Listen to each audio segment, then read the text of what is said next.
Se você crê no Deus, no nosso Deus, Ele te conhece, Ele conhece os teus propósitos, Ele conhece a tua situação, seja financeira, seja familiar, seja profissional, tudo Ele conhece. Jesus diz assim, que antes que nós peçamos a Deus, Ele já sabe o que nós queremos. Mas Deus quer ouvir da nossa boca. Interessante que quando Ele chegou naquele lugar, lá no tanque chamado Betesda, tinha um paralítico lá com 38 anos deitado lá. E Ele perguntou para ele, quer ficação? Ou seja, Jesus poderia chegar e orar por ele e deixar ele sadio. Mas lá na frente Ele poderia dizer, não, eu não pedi para ninguém ser sarado. Então Jesus quer saber se realmente, pela nossa boca, confissão da nossa boca, o que nós queremos. É interessante também que o Senhor nosso Deus, lá no Isaías 45, Ele chama um homem que seria no futuro rei, 150 anos depois. Ele chamou ele pelo nome. Falou assim, Ciro, meu ungido.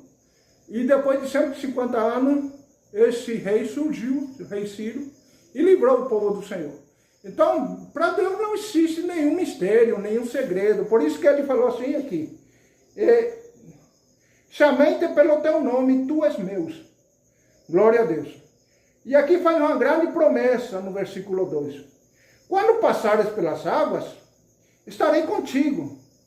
E quando pelos rios, eles não te submergirão. Quando passares pelo fogo, não te queimarás, nem a chama arderá em ti.